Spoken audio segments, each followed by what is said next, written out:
Welcome to the Rare Books Department of the J. Willard Marriott Library at the University of Utah. The Rare Books Department is one of 5 departments within the Special Collections Division.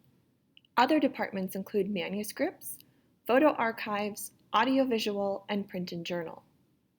Special Collections materials are held on the 4th floor of the Marriott Library and can be accessed by request in the Special Collections Reading and Reference Room. The Rare Books Department holds more than 80,000 items, including books, maps, ephemera, and realia, documenting the record of human communication, from Sumerian clay tablets to 21st century artist books. By actively collecting and digitizing material of historical and aesthetic importance, the Rare Books Department preserves a heritage of thought, artistic endeavor, and innovation that inspires the human spirit today. We provide reference, research, and educational access to local, regional, and international communities, strengthening the ability of faculty to teach, students to learn, and communities to find common denominators. The philosophy behind the Rare Books Department has long emphasized the importance of the book as a physical object, and some of our most meaningful interactions with our collections have occurred in the classroom, where students are able to hold history in their hands. Unfortunately, we cannot meet in the classroom at this time, but what I can do is share some digital resources for you that will help regardless of what you're studying.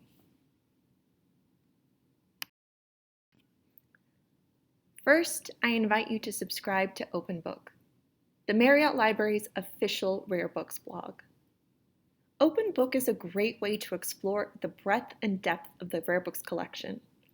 About once a week, we feature a book or books from our collection with a little bit of information. The choices might seem random, but there is a method to the madness. We promise. By exploring Open Book, you'll get to see the vast networks that connect languages, cultures, and periods of history. Plus, you'll be able to impress your friends, family, and even professors with the tidbits of knowledge from each post. To subscribe to the blog, enter your email and hit subscribe. To search our archives, click View All Rare Books Posts.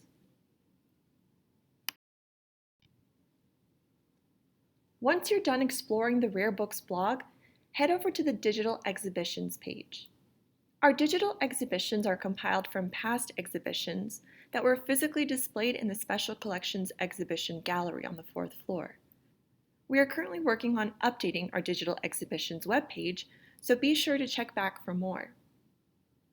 The curation of each exhibition is centered around a specific topic or theme. Our most recent digital exhibition focuses on radical political literature in the 20th century.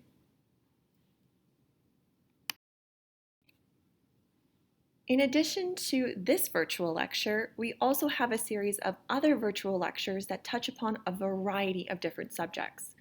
Here you can find even more digital resources for reference and research. Here you can learn what a book is exactly and what makes a book rare.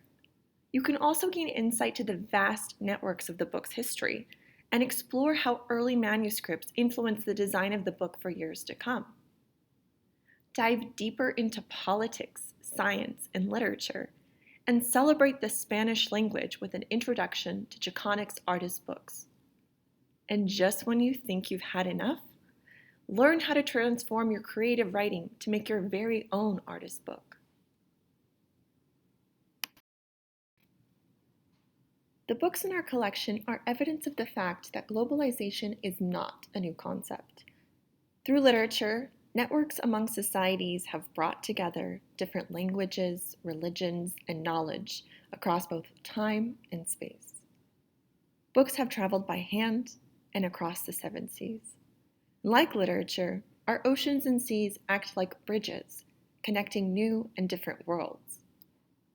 For better or for worse, lone travelers, pilgrims, merchants, and explorers have set out across the waters in search of something new.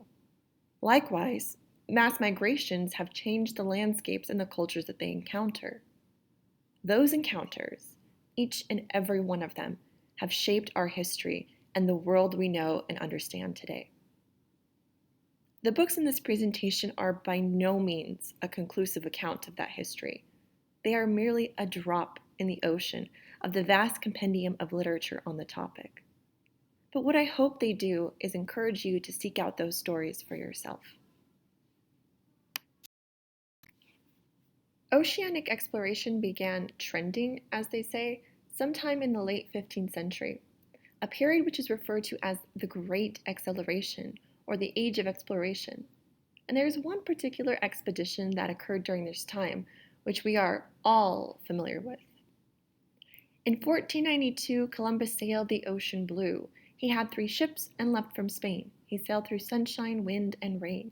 He sailed by night. He sailed by day. He used the stars to find his way. This little refrain was taught to many of us in elementary school when learning about Christopher Columbus and his famous journey in search of the West Indies. And while Columbus is the name we recognize, the name of so many cities and streets across the Americas, he's certainly not the only one who was sailing in 1492. Many expeditions set out from Italy, particularly from the Republic of Venice. Because of its prime location situated on the Adriatic Sea, Venice had long been the epicenter of trade, especially with the Byzantine Empire and the Muslim world. For a while, it was the most prosperous city in all of Europe, and at its peak, it had some 36,000 sailors operating more than 3,000 ships. Venice dominated Mediterranean commerce, and for this reason, laws, regulations, and statutes were written down. If you're wondering what kind of rules Venetian sailors had to follow during the late 15th century, look no further than Statuta Venetorum. This is the first edition of the original Latin text of the Venetian statutes, translated by Francisco Ghiberti. Ghiberti compiled and edited the statutes as well as including 9 major changes in the Merchant Code of Venice. The changes concern cargo regulations, sentences upon sailors, payment of custom dues, and other items. Reflecting the preeminently commercial character of the Venetian state, the majority of the statutes concern real and movable property, contracts, pledges, debts, loans, inheritance, interest obligations, counterfeit merchandise, and trading partnerships. And because male family members often were the ones going on private seagoing business ventures and state military operations, women's and widows' rights are also figured prominently in the code. This is among the earliest printed works in the Venetian dialect. The first owner apparently worked in the courts in the early 16th century. He annotated 58 pages with more than 2,000 words in Latin, added a genealogy of the Zacharias family, and recorded Antonio Grimani's coronation as the Doge, or Duke of Venice, on July 6, 1521.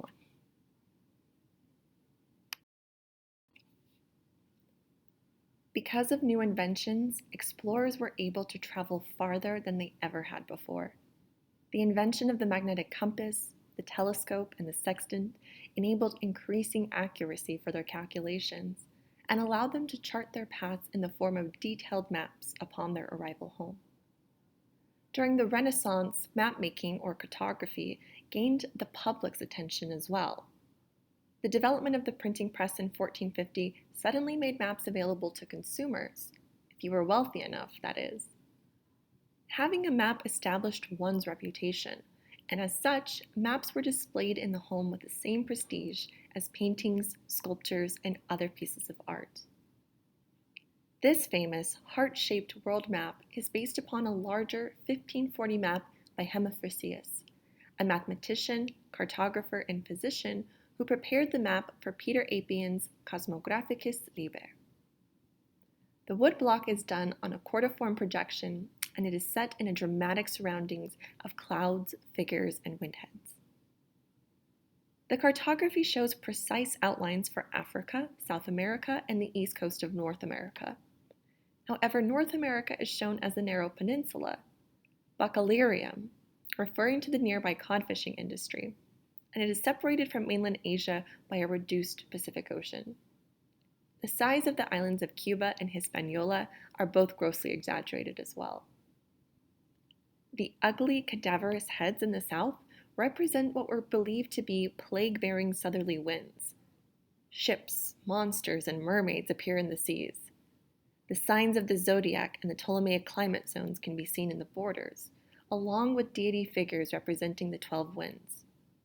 Despite these fantasies, Peter Apian is considered to be a pioneer in the development of astronomical and geographical instruments. But despite the innovation of astronomical and geographical instruments, the debate over the spherical Earth remained ongoing, as did the discussions between geocentric and heliocentric models of the universe. One of the most immediate consequences of the telescopic observations of Galileo in the early 1600s was the discussion it generated among the mathematicians and astronomers of the Society of Jesus. They reproduced Galileo's observations and debated the cosmological order of the universe, considering the new data. The debate culminated in the adoption of Tycho Brahe's system and was made official with the publication of Giuseppe Bianciani's Sphera Mundi. The Jesuit Bianciani fully accepted Brahe's revision of the Copernican cosmography, which acknowledged the heliocentricity of the planetary system while preserving the geocentric universe. Bianciani wrote his treatise in 1615, but it was not published until 1620, after the decree of the Congregation of the Index.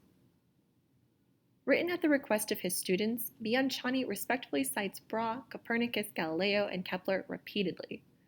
He discusses the satellites of Jupiter and Saturn, sunspots, and the new stars of 1572, 1600, and 1604, astronomical phenomena that had not been observed before the development of the telescope. Bianciani also presents his own theory of the Earth's tendency towards roundness, where natural forces operate to flatten mountains and fill valleys so that the surface would be completely covered by the ocean, as it was in the early formation of the Earth. Bianciani writes that God created the Earth on the third day as a smooth sphere. God then created the depths of the sea and formed the mountains. One of the many woodcuts in the text is an illustration of the moon, with very inaccurately drawn craters. Another is the first illustration of a thermometer. Sphera Mundi also includes what is called a volvelle, a moving chart used to aid in observation and calculation. The word volvelle comes from the Latin verb volvere, to turn. Over time, world maps began to take clear shape, with a new emphasis on scientific accuracy. Unlike earlier maps, this map, printed in 1640, is recognizable to us. It very clearly depicts the Americas. However, even with fairly accurate calculations, the size and shape of countries could still be manipulated to force a certain perspective upon its viewers. This map of the Americas is a rare second edition with corrections from the first edition, that was issued in 1624. No known copies of the first edition exist, and the second issue is considered to be the earliest acquirable edition, engraved and issued after Petrus Bertius's death by Michael van Lochem. The map covers all of the North and South America, as well as Central America, the West Indies, and the surrounding areas, including adjacent parts of Spain, Portugal, and Africa. Cartographically, the map is derived from the 1618 map by Bertius's brother-in-law, Jochidus Hondius. There are several significant updates, including ghosting the entire west coast of North America north of Baja California, and the completion of Tierra del Fuego in insular form. Ghosting is a technique used by cartographers to indicate questionable cartography. In the case of California, there was considerable debate about whether it was an island or a peninsula. So how does one become an explorer? Step 1. Purchase a navigation handbook, such as this. This Italian navigation handbook covers geography and astronomical instruments. It includes sections such as locations at sea, elapsed time, distance traveled, charting a course, reading maps, and using tables of solar and stellar declination. An extended dialogue between the instructor and the student discusses different types of sailing and the names of the lines, sails, and masts. It details the executions of dozens of maneuvers, relying on the student's growing practical experience on the water. The final portion guides sailors across the Atlantic, including 48 destinations in the New World, from St. Pierre to the Strait of Belle Isle, to Cartagena and Panama. It also gives distances between more than 400 points in the Mediterranean. 26 woodcuts throughout the text depict instruments and astronomical principles required for navigation. Beyond legal statutes, scientific observations, and navigational handbooks, other types of literature were being produced as well. Detailed narratives of journeys to foreign lands that, upon being printed, created a frenzy within public discourse. This narrative, so fantastic, was long considered to be a work of fiction pretending to be fact. John Cockburn tells a tale of extraordinary and harrowing adventure, beginning when he and his crew were overtaken off the coast of Jamaica by another ship in 1730. The surviving crew escapes from jail in San Pedro Sula in Honduras, crosses the isthmus to San Salvador, and travels to Panama overland. In his book, Cockburn describes vegetation, animals, and insects. He writes short but vivid stories about governments, dress, characteristics, and customs of the descendants of the Great Mine Empire and other native peoples. He also mentions food, continually, because it was so scarce. He writes about corn tortillas, plantains, fowl, berries, lizards, milk, honey, eggs, and most importantly, chocolate. Second in desirability to chocolate was tobacco. Due to its popularity, this book was reprinted many times. A folding map depicts Central America with the Isthmus of Panama. This edition also includes in its appendix a popular travel narrative by Nicholas Withington, who arrived in India in 1612. Determining fact from fiction was an issue pertaining to maps as well as books. This map introduced one of the most influential cartographic frauds of the 18th century, the Northwest Passage. The map of the Pacific Northwest, Alaskan, and Russian territories shows a water passage across North America from Hudson's Bay to the northwest and the Straits of Juan de Fuca. The depiction was based on a 1705 article in the Monthly Miscellany, a London magazine. The article describes a channel crossing the continent, found by Spanish Admiral de Fonte in 1640. According to the article, Admiral de Fonte met a ship sailing west from Boston while he was sailing east through Canada.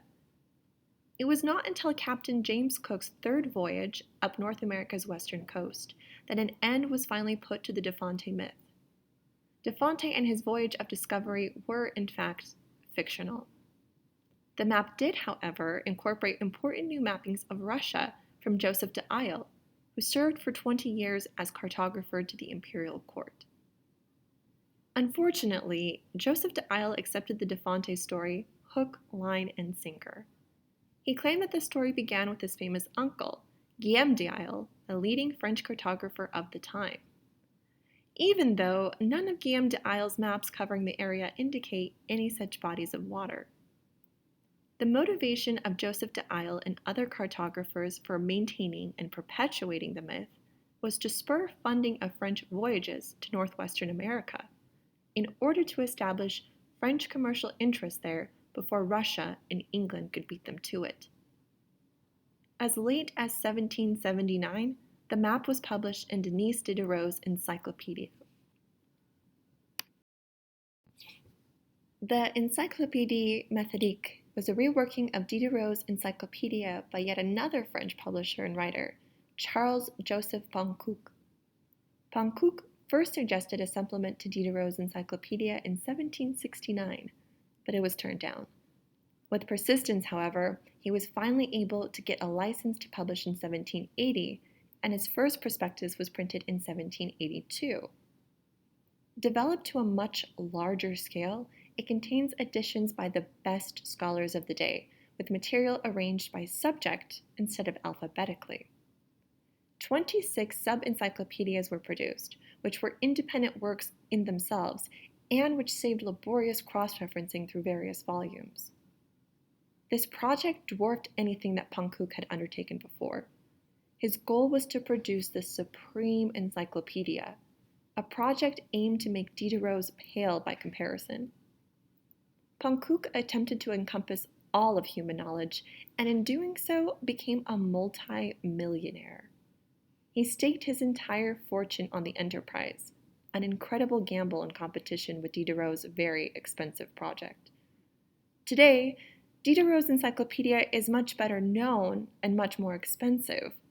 Panckouc's Encyclopédia Méthodique is, however, very rare. In addition to the marine subject, Panckouc's largest dictionaries were zoology, with 13,645 pages, botany, with 12,002 pages, medicine, with 10,330 pages, geography, with 9,090 pages, and anatomy, with 2,866 pages. Ah, yes, the famous Captain Cook. The travels of Captain James Cook contributed to diverse fields of knowledge and inspired others to go on their own adventures of discovery. Cook was the only explorer at the time to have led 3 circumnavigations of the globe. His writings, maps, and drawings expanded awareness of geography and aided in future voyages, contributing to a great sense of certainty in sea travel. Cook's first voyage sailed from England in 1768. He rounded Cape Horn and continued westward to arrive in Tahiti.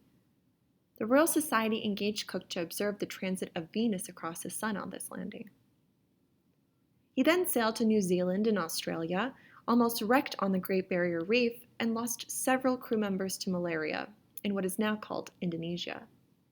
But despite these and other hardships, they sailed past the Cape of Good Hope and returned to England in 1771. The second voyage took place between 1772 and 1775. Cook crossed the Antarctic Circle for the first time in history, nearly reaching Antarctica, but returning home before that discovery was made. On the third voyage, from 1776 to 1779, Cook charted the American West Coast from Northern California through the Bering Strait. On this voyage, he found the Hawaiian Islands, naming them the Sandwich Islands. And here, Cook perished. The voyages and his death created a news media sensation. The publication of the third voyage sold out in only a few days. Some believe that Peter Pan's Captain Hook was inspired by Captain James Cook. The most striking similarity is, of course, their names. Historians have speculated that the Lost Boys in Peter Pan, who were the catalyst in the downfall of Captain Hook, are based on a native Hawaiian tribe which was responsible for the death of Captain Cook. This book is from a set of official accounts of Captain James Cook's voyages and includes a large atlas. The first voyage is described in 3 volumes, edited by John Hawksworth. The second voyage is described in 2 volumes, published in 1777. This account includes 63 plates and charts and also a frontispiece portrait. The third voyage was published in 1784 and is made up of 4 volumes. Here's another famous name, Benjamin Franklin. While Ben Franklin is typically known for his association with the Founding Fathers, as well as his experiments with electricity, few know about his intellectual maritime pursuits. Franklin developed an interest in the oceans and seas at an early age. Growing up in the port city of Boston, he heard many tales about oceanic journeys. From the spice trade to whaling, his proximity to seafaring relatives and neighbors provided young Franklin with valuable access to maritime knowledge. That interest continued throughout his entire life. His own maritime experiments started at the age of 20 when he took his first transatlantic trip from America to England. During this voyage, he observed a difference in water color. And little did he know, he was observing the passage through the Gulf Stream, an oceanic current he would spend the rest of his life studying. Years prior to his death, Benjamin Franklin wrote a letter to his French scientific colleague, Alphonse Leroy. The letter, known as Sundry Maritime Observations, was published in the second volume of the American Philosophical Society's journal, Transactions. The essay can be seen as a culmination of Franklin's observations. It includes methods to improve the lives of sailors, diagrams of innovative concepts, and boating techniques from other cultures such as those from China, India, and Native America. Figures 8 and 9 in this fold-out diagram depict ships in the process of sinking. Franklin reflects how in a typical Chinese ship, this problem would be solved by multiple compartments, trapping the flooding water in a single compartment and preventing the entire ship from flooding. In Figure 10, Franklin depicts his altered version of the double-hulled boat, with credit given to William Petty. Petty, a scientist from the 17th century, had taken inspiration from the catamarans of the Tamil Nadu coast, located on the southeastern coast of the Indian subcontinent. The double hull allowed the ship to either sail faster or to carry more goods. Lastly, Figure 11 is a model of a canoe that Franklin credits to Native Americans. This design has many benefits. It is light yet sturdy, able to carry a large load, but only requires 2 people to carry it. And unsurprisingly, it is a design that continues to be used today. Philosophical and Miscellaneous Papers was edited by Edward Bancroft just 3 years before Franklin's death. In addition to maritime observations, its contents include a letter concerning chimneys, descriptions of new stoves for burning of pit coal, meteorological conjectures, and a letter concerning criminal laws. As mercantile trade was expanding in and out of the colonies, new laws had to be established to regulate mariners and merchants. Known as the law merchant, lex mercatoria is a system of customary laws that first developed in the Middle Ages. It fell out of use during the 17th and 18th century, though many of its original principles were incorporated into the common law. Wyndham Hughes was a former merchant turned diplomat who wanted to revive the lex mercatoria as a new guide to all men in business. Originally published in 1751, the encyclopedia is comprised of laws and regulations from all the 18th century states. It not only refers to the rules of the colonies of North America, but also the Caribbean, Brazil, the Levant of Africa, Indonesia, and Japan. The lex mercatoria was often cited in court, and its authority formed the basis of several decisions. It was especially influential in the United States, where, according to Kent Commentaries on American Law, it was considered an authority in mercantile customs. But I'd argue that perhaps the most interesting aspect of this book is its smell. If you hold it up to your nose and breathe in gently, you might be able to catch the faintest hint of citrus. And when you do, close your eyes and imagine a sailor flipping through the pages of this book while eating lemons. Why lemons? Well, to fight off scurvy, of course. The oceans and seas could be unforgiving, and for many, they are a stark reminder of the cruelties of the slave trade. Louis de Grandpré had participated in the French slave trade on the west coast of Africa in the late 18th century. It is calculated that in the year 1787 alone, Grandpré traded 1,500 slaves. By 1801, when this book was published, Grandpré had changed his tone. Voyage to the west coast of Africa is his account of the European slave trade operating on the coast of Angola and Congo's kingdoms, wherein he emphasized the many abuses and proposed to abolish slavery altogether. Included in Grandpré's book is a Congan vocabulary, in addition to maps of the coast of Angola and the Cape of Good Hope, plus 8 folded plates depicting indigenous peoples within domestic settings. After retiring from the Royal Navy, Grandpré died destitute in Paris. Our copy of this book is part of the John R. Park collection, donated to the library by President Park.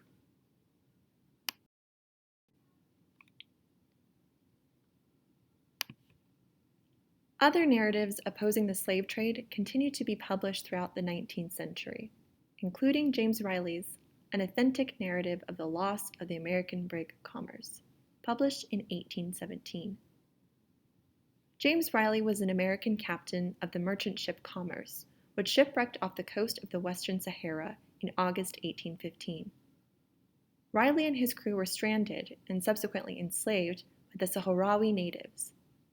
His memoir recounts the journey through the Sahara and reflects on the master-slave relationship. After Riley and his crew were rescued, he returned to America and devoted himself to anti-slavery work. before eventually returning and dying at sea. This book was listed by Abraham Lincoln as one of the 3 most influential works that shaped his political ideology and his views on slavery. The others were the Bible and The Pilgrim's Progress by John Bunyan. Stories such as these can be categorized into a special genre of literature called travel writing. However, within the broad scope of travel writing, there is a smaller subset called polar fiction. Have you heard of it? If you've ever read the works of Edgar Allan Poe, Jules Verne, Wilkie Collins, Charles Dickens, Jane Austen, the Bronte sisters, Arthur Conan Doyle, or Mary Shelley, among many others, you might have glimpsed the brooding nature of the poles, where men become violent and mad, and the true horrors of humanity are displayed. As in Shelley's Frankenstein, framing the stories in the Arctic allowed the writers to explore the themes of the dangerous pursuit of knowledge and the sublime. During the 19th century, polar expeditions and the search for the Northwest Passage enticed the people of England to a point where they sang polar-themed songs, had polar-themed dinner parties, and even staged polar expedition reenactments. They read every single piece of polar-themed literature they could find. The uncharted territory and the theories of the mysterious open polar seas also provided England yet another opportunity to show off their naval prowess and further exert their national identity upon the world. The explorers who were successful returned to the British Isle with stories of their adventures and went on to publish narratives of their journeys. In 1821, Captain William Parry published a best-selling account of that voyage, which propelled him to go on a book tour. Between 1821 and 1825, 3 ships from the British Royal Navy, the Fury, the Hecla, and the Gripper, took 3 separate journeys into the Arctic under the leadership of Captain Parry, Captain John Ross, and George Francis Lyon. While their expeditions proved to be successful, they were not without tragedy, as scurvy became common and ships were often stuck in ice for weeks on end.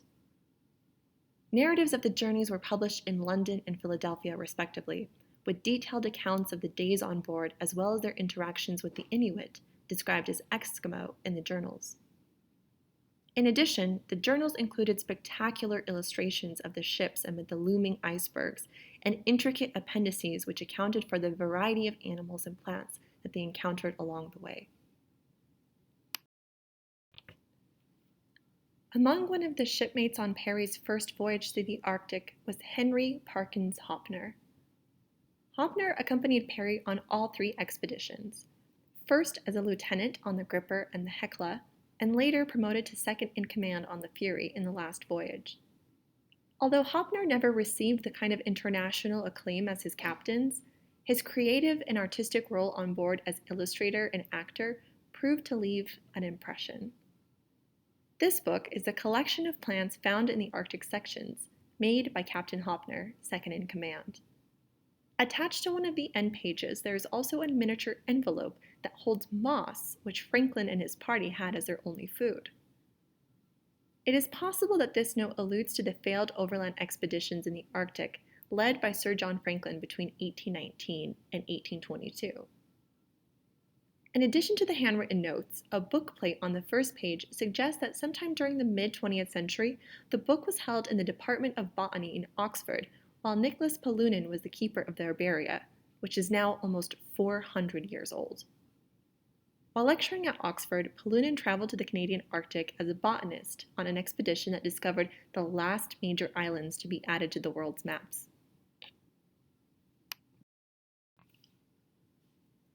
John Franklin first explored the Arctic in a series of 3 expeditions between 1819 and 1822. Narrative of a Journey to the Shores of the Polar Sea was published the following year by John Murray in London, a publishing company that took particular interest in the poles. The book discusses the 4-year journey, revealing the hardships of the overland exploration in the Northwest Territories of Canada, specifically around the Coppermine River and the Nunavut Territory. This publication also includes detailed color engravings depicting the landscapes and many Inuit interpreters who helped along the way. Sadly, this voyage did not prove to be entirely successful. The final chapters describe the last months of the journey as the crew traversed the harsh Canadian landscape back to the Coppermine River, emphasizing the failing morale of the crew, the dropping temperatures, and the absence of food. Plagued by an early winter, the menu became scant and the crew began to rely heavily on rock tripe, a type of lichen that grows on the rocks of North America. Although not at all nutritious, this edible fungus became the main source of food for the explorers and was often boiled with willows dug up beneath the snow. The taste is bitter and often causes severe stomach cramps and diarrhea, and with combined extreme cold and deep snow, led to higher levels of exhaustion. In all, they traveled nearly 5,500 miles, facing death from cold, hunger, and murder. By the end of the journey, the party had lost 11 of its 20 to starvation, and at least 1 to murder. Those who survived did so by eating lichen and their leather boots, and it is likely that the survivors also practiced cannibalism. But even in the coldest hour, Franklin and the explorers who came before and after saved the pages of their notebooks from fire so that the people of the world could come to know their adventures. Murder, cannibalism, treacherous landscapes, and perilous seas, it is no wonder that upon returning to England, these narratives, the successes and failures of the Arctic expeditions, excited people to the point of inspiring a new genre of literature. Of all the Arctic expeditions, Sir John Franklin's 1845 journey was without a doubt the most famous. This unfortunate fame was attributed to the loss of 128 crew members and their 2 ships, the Erebus and the Terror. For more than 30 years, the British Admiralty searched for the lost crew and the ships, offering a reward of £20,000. That's £1,842,800 as of 2018. During that time, 20 search parties came back empty-handed. However, from each expedition that followed Franklin's came numerous tales of the Northwest Passage, continually enriching the mystery and knowledge of the Arctic. Explorers looking for Franklin would ultimately find new territory, and with the help of the native Inuit tribes, develop new skills for surviving the extreme temperatures. The Grinnell expeditions are such an example. The first Grinnell expedition, an American effort financed by Henry Grinnell, set off in 1850 to search for Franklin's lost ships. Although they did not solve the mystery, they did discover new clues. Franklin's first wintering camp and 3 graves found at Beechey Island. After their return, Grinnell decided to fund a second expedition, now with additional support from the Geographical Society of New York, the Smithsonian Institute, and the American Philosophical Society, plus a donation of $10,000 from George Peabody. The second Grinnell expedition, led by Elisha Kent Kane, set out on the advance from New York in May 1853. Kane's expedition was able to collect valuable geographical climate and magnetic observations while also setting a new record for northward exploration. During the 2 years of traveling the northeastern part of Greenland searching for signs of Franklin and his crew, 3 members were lost. By May of 1855, the crew ultimately had to abandon ship. Their journey now becomes a testament of Arctic survival. When Kane died in 1857, his funeral procession was the second largest of the 19th century, following closely behind Abraham Lincoln. It took more than 100 years to solve the mystery behind this fateful voyage, and once the ships were found, artifacts and skeletal remains proved the rumors of cannibalism that had been circulating since Captain Franklin and his crew originally went missing. Researchers have speculated that the ships were trapped in ice and that the men aboard likely died from a combination of scurvy, starvation, exposure, and lead poisoning from the poorly soldered tin cans which held their rations for 3 years. While the search for the Northwest Passage was dangerous indeed, the other oceans were filled with dangers of their own. Pirates. Yes, real pirates. During the early 19th century, the United States Navy and U.S. revenue ships had begun tactics against piracy and the slave trade in the Caribbean and Gulf of Mexico. However, it wasn't until 1822 that the American West Indies Squadron was formed in response to an attack in which 3 American ships were captured. Congress authorized Commodore James Biddle to deploy a ship into the Caribbean waters. The fleet consisted of 15 ships and a total of more than 1,500 personnel. Over the course of a decade, the American West Indies Squadron continually engaged with Spanish, Venezuelan, Cuban, and Puerto Rican pirates. In 1825, the capture of the famed Puerto Rican pirate Roberto Cofresi initiated the decline of piracy in the region. However, interest in pirates did not wane. The history of pirates was written in the height of the pirate literature genre. Many credit Lord Byron in his poem, The Corsair, in 1814, to the romantic myth of piracy. However, tales of pirates originated much, much earlier. In order to be a good pirate, you had to be in the know. Having knowledge of particular ports, trade routes, and ships would probably be really beneficial. And if you were smart, you could simply pick up a pamphlet such as this to tell you all about what a port has to offer. The port of Swansea was initially used to trade wine, hides, wool, cloth, and coal. By the late 17th century, the shift from charcoal to coal allowed copper smelting to become a prominent production in Wales. Due to its proximity of the coalfields in South Wales, Swansea was an ideal place to smelt the Cornish copper ores. The first copper smelter at Swansea was established in 1717, and by the mid-19th century, Swansea had more than 600 furnaces and a fleet of 500 ocean-going ships carrying out Welsh coal and bringing back metal from around the world. In the 1850s, most of the copper produced in the United States was sent to Swansea for refining. The expansion of the port city is attributed to its reputation as Copperopolis, and much of its total population was due to migration from within and beyond Wales. By the late 1800s, copper smelting at Swansea declined. In addition to the price of copper dropping dramatically in just 30 years, the mining shifted to lower-grade copper deposits in North and South America, which could not be supported with the long transport to the port of Swansea. In our contemporary culture, when we think of pirates, we likely think of swashbuckling adventures through the Caribbean a la Johnny Depp's Captain Jack Sparrow. In reality, pirates weren't so easy to pin down. Although Charles Patrick Daly spent most of his career as a member in the New York State Assembly and the New York Court of Common Pleas, his fascination with exploration landed him the informal title of armchair explorer. In addition to his judicial positions, Daly was also the president of the American Geographical Society from 1864 until his death in 1899. His interest in sailing expeditions likely originates in his experience as a young cabin boy.